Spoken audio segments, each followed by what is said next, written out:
মাননীয় প্রধানমন্ত্রী দেশরত্ন শেখ হাসিনা উনি পরে এসেছেন। আমার সেখানে থাকতে হয়েছে। আমি ছিলাম সেখানে। আমি সেখান থেকে কেবল বেরিয়ে এখনো পথে। আ কিন্তু মাঝে মধ্যে আমি কানেক্ট ছিলাম কিন্তু কথা বলার পরিবেশ ছিল না। যাই হোক, আমি এখন শেষ পর্যায়ে বিস্তারিত কিছু বলব না। আ যে কথাগুলো আমি বলতে চেয়েছি আমার মনে হয় আমাদের যারা গুণীজন আছেন, আ তারা সেই বিষয়টি উপলব্ধি করেছেন। তার মাধ্যমে তিনি আমাদের অনেক কিছু দিতে চেয়েছিলেন, দিয়েছেন। আ তাকে ধরে রাখতে হলে তার যে স্বপ্ন ছিল, তার যে কার্যক্রম ছিল, অনেক আমারও টুকটাক কিছু স্মৃতি তার সাথে আছে। আমি যখন সাতপাড়া কলেজে লেখাপড়া করতাম, আমি তার বক্তব্য তখন ১৯৯৪ সালের দিকে শুনেছিলাম। একজন মানুষ কতটা জ্ঞান পিপাসু, কতটা দূরদৃষ্টি সম্পন্ন হতে পারে।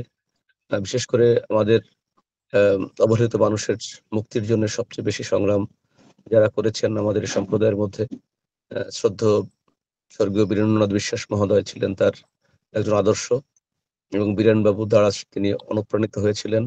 তার বিভিন্ন জায়গায় বক্তব্যের মধ্যে আমরা সে বিষয়টি খেয়াল করেছি। আমাদের বীরেনবাবুর পরে যে কয়জন জ্ঞান তাপস মনীষী আমাদের মধ্যে অ্যা আমাদের এই সম্প্রদায়কে এই মানুষ অবহেলিত মানুষকে মুক্তি দিতে চেয়েছিলেন।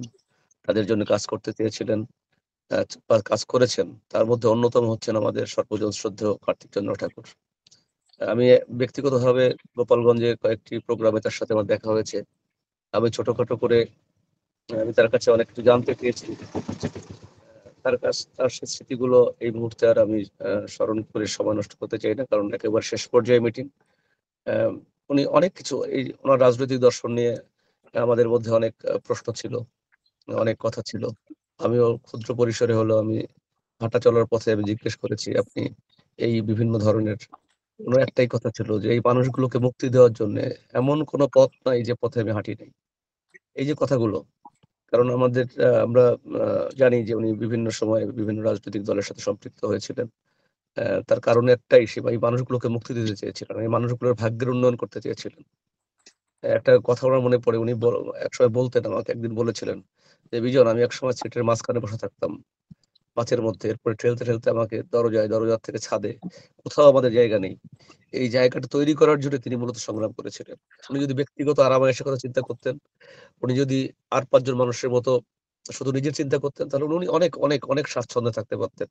অনেক ভালো উনার যে মেধা ছিল, কিন্তু উনি উনার মেধাকে কারো কাছে বিক্রি করে দেননি। শুধু এই মানুষগুলোর কথা ভেবে। আমি উনার সাথে যতটুকু মিশেছি, আমি এই উপলব্ধিটুকু আমার এসেছে। যে এই মানুষগুলোর মুক্তির জন্যে যখন যেভাবে পদক্ষেপ নেওয়া দরকার তিনি সেটা করেছেন। যাই হোক, আমি তার প্রতি গভীর শ্রদ্ধা জানাই। আমাদের একজন সম্পদ চলে গেলেন। তিনি এই মানুষগুলোর কথা ভেবেছেন। আমরা যেন তার কথা স্মরণ করি এবং তার কাজের যে ধরন, তার যে স্বপ্ন ছিল, সে স্বপ্নগুলো বাস্তবায়নের মাধ্যমেই আর স্মরণিকার ব্যাপারে আমি ২ ১ টা কথা আমি একটু আগে শুনেছি। অল্প সময়ের মধ্যে হলেও। এগুলো আমাদের করা দরকার, ধরে রাখা দরকার। কারণ আমাদের যারা বটবৃক্ষের ছায়া দিয়ে রাখতেন, এরকম মানুষগুলো আস্তে চলে যাচ্ছেন। তাদের সেই কর্ম ধরে রাখতে হবে। তাদের সে পথ আমাদের অনুসরণ করতে হবে। আর এজন্য স্থায়ীভাবে যে প্রক্রিয়াগুলো আপনারা গ্রহণ করছেন বা যেভাবে আগাচ্ছেন, আমি তার একজন সহকর্মী, সহযাত্রী থাকবো। এই কথা বলে আবারও শ্রদ্ধেয় কার্তিক চন্দ্র ঠাকুরের প্রতি শ্রদ্ধা জানিয়ে আমার সেই বক্তব্যের কথা শেষ করার আগে একটা কথা বলছি। বীরেন্দ্রবাবু সম্পর্কে উনাকে জিজ্ঞেস করা হলে উনি নাকি বলত যে, আমি একদিন বলেছিলাম, এই বক্তব্যটা উনি মাঝে মধ্যে বলতেন যে, "বিজন পাহাড়ের ঠিক নিচে দাঁড়িয়ে পাহাড় সম্পর্কে কিছু বোঝা যায় না।" ঠিক আমি বীরেনবাবুর এত কাছে ছিলাম যে আমি বীরেনবাবুর সম্পর্কে বলতে গেলে সারা জীবন বলতে পারি। এরকম যে কিছু বিষয়, এরকম আসলে আমি বিভিন্ন আসরে বিভিন্ন সময় বক্তব্য রাখার সুযোগ পাই।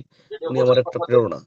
কারণ একজন মানুষ এত জ্ঞান পিপাসু, এত জ্ঞান তাপস, উনি এত বেশি মানে কি বলবো জানতেন, জানার চেষ্টা করতেন।